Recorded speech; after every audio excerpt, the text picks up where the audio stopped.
یا ایها الذین آمنو اے مومنانو توبو الاللہ توبتا نصوحا توبو باسی اللہ تا توبتا نصوحا توبد اخلاص توبتا نصوحا ہے اللہ تفسیر قرطبی لکی وَيْتُوبُوا إِلَى اللَّهِ أَمَرَ بِالتَّوْبَةِ اللہ حکم کڑے پدی آیت کریمہ کی بتوبہ بانی وَهِيَ قَرْضٌ عَلَى الْآيَانِ فِي كُلِّ الْأَحْوَالِ وَكُلِّ الْأَزْمَانِ وَإِذَا پدی مخلوقات بانی دا توبہ استل پرز دی فی کل الاحوال پا ہر حالت کی دا توبہ باسی اللہ تا وکل الازمان او پا ہر زمانہ کی توبہ باسی دا نچی بڑاوالی تے ساتی بڑاوالی تا توبہ مساتا کی دیش بڑاوالی تا نہ رسی کی دیش بڑاوالی کی ترتبیات توبیق تا ملاو نشی فرصت ملاو نشی نتوبو الاللہ توبتا نصوحا توبہ باسی اللہ تا توبتا نصوحا توبہ دا اخلاص خلق و مخ کی وی پا نصوحا می دی توبہی خلقو بیچی کنی دا نصوحا سو شیر پوشی کنا بوڑیگانو بوی دی خلقو مشرانو توبہ پا نصوحا قرآن وی چی توبتا نصوحا توبہ باسی توبہ پا نصوحا سرا لکه نصوحا نه خزه و نه سړی و نصوحا خو اخلاص ته وي اخلاص ته وي توبه د اخلاص نه وباسا چې بالکل لکه په دې کې تقریبا علامه قرطبي صدیرش اقوال ذکر کړي دیرش اقوال ذکر کړي دي د توبه النصوحا په معنی کې چې عالمانو د دې دومره ډېرې معنی کړي نو توبه النصوحا اوله معنی دا غي نه دا اوله معنی وي توبه النصوحا توبه النصوحا څه ته وي وهي التي لا عودة بعدها كما لا يعود اللبن الى الزرع توبة النصوحا هغه ته ویل کیږي چې داسې توبه وباسي لا عودة بعدها چې واپس ودې دی ګناه ته بیا ناراضي کما لا يعود اللبن الى الزرع لکه څنګه چې دا پي واپس دی غلان زی ته نزي نو دغه رنګ دا انسان داسې توبه وباسي چې زو په خپل جون کې دی ګناه ل بیا نظم دا توبه النصوحا دا توبه النصوحا دا څه توبه پکار نو ګورت پي غلان زی تتل دا بالکل ممکن نه ده بالکل چې دینو که ممکن شي واقع خو بالکل نه ده پوه شئ کنه بالکل دا کېدی نشي واپس غلان زی تلل شي نو مطلب دا اے بندا داسې توبه الله توباسا چې په ژوند کې باز بیا دی ګناه لنظم بیا بنظم داسې نو چې یو طرف ته توبه وستلی او بل طرف ته پزړ کې خوند توبې دی خوند توبې دی دا لذت ګناه دی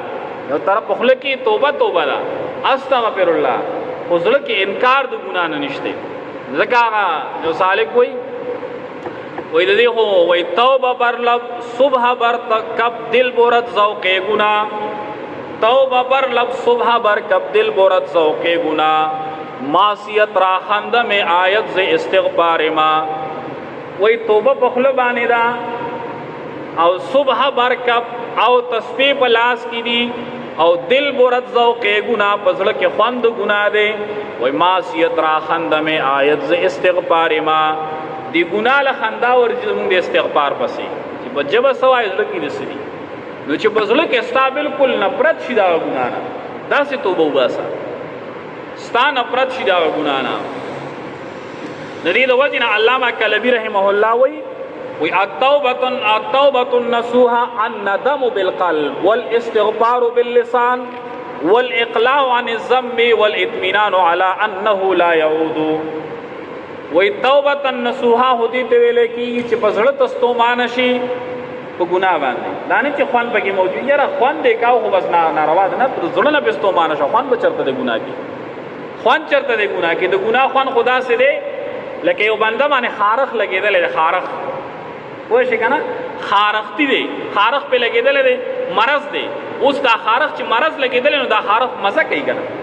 مزه کوي خدا خارخ د صد د مرض د وجه نه مزه کوي اوس چې تانه دا مرض لړ شي د خارخ نو بیا ګرول مزه نه کوي وای شي نو دا د ګناګار چې کم لذت دی نو دا د بیماری د وجه لذت دی دته د ګناه بیماری لګیدل د معصیت د الله کله بیماری د علاج وکړو توبه او استل استغفار او د ګناه نه بن شو نو د ګناه بیا ورته د ګناګار داسې حیوان مو داسې زناور غونته کې ښکاری چې د الله سره مخالفت کوي د الله هم لا څوک مخالفت کوي د خپل رب. د معمولی د دنیا د یو څو ورځو د زندګۍ لپاره به انسان ځان له همیشه زندگی تباہ کړي، دا خو ډېر کم عقلتیا ده. خپل رب چې پیدا کړی دی دا انسان پیدا کړی دی، دله روزي ورکوي، په هر حالت کې د ده چې دی نو حفاظت کوي، د ده تربیت کوي، او چې دی نو د روح او د بدن دواړو تربیت کوي. انبیاء علیهم السلام ورته رالیږلي دي، سات په سات ورته د الله پیغامات ورته دي په هر حالت کې. د داسې رب هم انسان مخالفت کوي، دا به ورته بالکل لیونی ښکاري. لکه یو مالک دی او هغه سره نوکر دی، او دا مالک چې دی نو د دې نوکر ډېر زیات خیال ساتي، ټیم په ټیم ول روټۍ ورکوي، چې دی نو د بیمارۍ خیال ساتي، د جامو خیال ساتي، او چې دی نو هر څه له برابر ورکوي. او دا نوکر رالګي او د خپل مالک ته کنځل وکړي، یا دا مالک ورته وایي دا وکړه او دا نوکر وایي دا نه کوم. هر سړی وایي چې دا کم عقل دی که نه دی. د دنیا په ماحول کې بار سړی وایي یار تا سره خپل مالک څه کمې کړی چې ته د هغه مخالفت کې، ته د هغه خبره نه منې، آخر تاسو څه باعث دی په دې باندې چې خبره نه منې. هر سړی به ورته تا ځان نسا کړ خان جوړ کړ دی. نورونو مونږ سره خو د رب ډېر زیات احسانات دي، د پیدایش نه واله ټوله زندګۍ کې د احسان در احسان، د رزق مونږ له راکوي، اوبه مونږ له راکوي، هر یو شی چې صرف د اوبو شکریه مونږ نشو ادا کولی، هر سره الله کوي. او د هغه رب مخالفت ته مونږ لاندې اوس مخالفت کوو، نو مونږ خو بالکل چې دی نو دا خو بالکل هغه درنده‌توب دی، بالکل د انسانیت نه وتل دي. چې د عام یو مالک سے بنده احسان ور سره څوک کی داغه څوک مخالفت کې کما کړل، چې د الله د دې دومره احسانات سره څوک مخالفت کې، نو داغه د پاره بیا تر موزه کې څور توای زه خو نه شم ویلې بیا وځي داسې پوښه کنه. دا ډېر سخت کما کړتوب دی، انتهایی کما کړتیا چې د رب څوک مخالفت کوي. نو ان ندم بالقلب، بزړه مستومانه کیږي، ول استغفار باللسان، او په جبه باندې با استغفار وای، دارنگی والاقلاع عن الذنب د گناہ نه وبنديږي،